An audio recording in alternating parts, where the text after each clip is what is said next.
ಸಂದರ್ಭದಲ್ಲಿ ನಮ್ಮ ಶಾಖಾ ಮಠದ ಕಾರ್ಯದರ್ಶಿಗಳಾದ ಶ್ರೀ ಶ್ರೀ ಮಂಗಳನಾಥ ಸ್ವಾಮೀಜಿಯವರು ಸಹ ಉಪಸ್ಥಿತರಿದ್ದಾರೆ.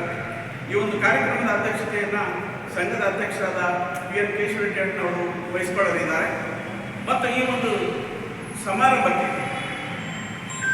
ಜಿಲ್ಲಾ ಉಸ್ತುವಾರಿ ಸಚಿವರಾದ ಡಾಕ್ಟರ್ MC ಸುಧಾಕರ್ ಅವರು ನಮ್ಮ ಎಲ್ಲರ ನೆಚ್ಚಿನ ಈ ಉದ್ಘಾಟನೆಗೆ ಮಾಧ್ಯಮದಿಂದ ಎಲ್ರಿಗೂ ತಲುಪಿಸೋ ರೀತಿಯಲ್ಲಿ ಒಂದು ವಿಚಾರ ಆ ಒಂದು ನೇತೃತ್ವವನ್ನು ನಮ್ಮ ಅಧ್ಯಕ್ಷರು ವಹಿಸಿದ್ದಾರೆ.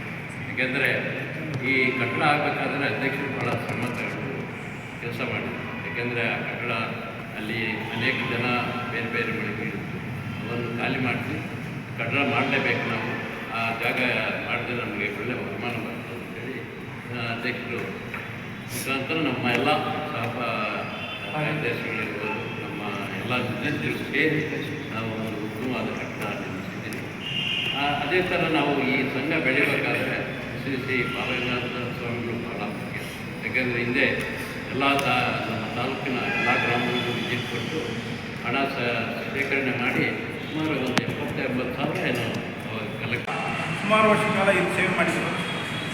ನಾರಾಯಣವರು ನಾವು ಅವ್ರ ಜೊತೆ ಕೆಲಸ ಮಾಡಿದ್ವಿ. ನಾವು ಹಿಂದಿನ ಅವಧಿಯಲ್ಲಿ ಹಾಗೂ ವಿದ್ಯಾರ್ಥಿ ನೇತೃತ್ವದ ಕಾರ್ಯದರ್ಶಿ ಕೆಲಸ ಮಾಡಿದ್ದೆ.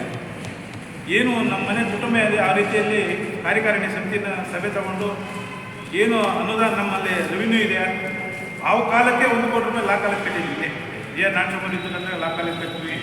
ಇದು ಏನು ಕಲ್ಯಾಣ ಮಂಟಪ ಇದೆ, ಇದನ್ನೆಲ್ಲ ರೆವಿನ್ಯೂಸ್ ಕೊಡ್ಬೇಕಾದ್ರೆ ಅವಕ್ಕೂ ಇದಕ್ಕೂ 1 ಕೋಟಿ ರೂಪಾಯಿ ಕಟ್ಟಾಯಿತು. ಆಮೇಲೆ ವಿದ್ಯಾರ್ಥಿ ನಿಲಯ ಅದನ್ನು ಕೂಡ ಕ್ಲಿಯರೆನ್ಸ್ ಮಾಡಿಕೊಂಡು ಅದನ್ನು ಓಪನ್ ಮಾಡಿದ್ವಿ. ಏನು ಇವತ್ತು ಜನಾಂಗ ಇದೆ, ಹಿಂದೆ ಹಿರಿಯರು ನಮ್ಮ ಹಿರಿಯರ್ನಾಗೆ ಹಿಂದಿನ ಹಿರಿಯರು ಮೂಟೆ ಬೀಳ್ತಿದ್ದಾರೆ, ಕಲ್ಲುತ್ತಿದ್ದಾರೆ. ಇದು ದಿಕ್ಕತ್ ಪಿಳ್ಳಪ್ಪನವ್ರು KB ಪಿಳ್ಳಪ್ಪನವ್ರು ಇರ್ಬೋದು, ಮಂದಾರಪ್ಪನವ್ರು ಇರ್ಬೋದು, ಮಂಡಿಕಲ್ ಭೈರಪ್ಪನವ್ರು ಇರ್ಬೋದು. ಅವ್ರು ಯಾವ ರೀತಿ ಇಲ್ಲಿ ಶ್ರಮ ಆಗಿದ್ದಾರೆ ಅಂದರೆ ನಾವೇನು ಅದನ್ನು ಉಳಿಸ್ಕೊಂಡು ಬಂದಿದ್ದೀವಿ. ನಮ್ಮ ಪಾತ್ರ ಏನಾಗಿದೆ ಅದು ಕೊಟ್ಟಿರೋದನ್ನು ಉಳಿಸ್ಕೊಂಡು ಪ್ರಾಮಾಣಿಕವಾಗಿ ಇಲ್ಲಿ ಯಾರೂ ಕೂಡ 1 ರೂಪಾಯಿ ಮಿಸ್ಯೂಸ್ ಇಲ್ಲದೆ ಏನು ನಮ್ಮ ಇವತ್ತು ಅಧ್ಯಕ್ಷರಿದ್ದಾರೆ ಹೇಳ್ಬಾರ್ದು, ಅಷ್ಟು ರೀತಿಯಲ್ಲಿ ಡೆವಲಪ್ಮೆಂಟ್ ಮಾಡ್ತಾ ಇದ್ದಾರೆ ನಮ್ಮ ಅಧ್ಯಕ್ಷರು. ಇವತ್ತು ಇಂಥದ್ದಿಲ್ಲ ಅಂದಾಗ ಮಾಡಿದ್ರೆ ನಾವು ಇದ್ದೀವಿ ಅಂತಾರೆ.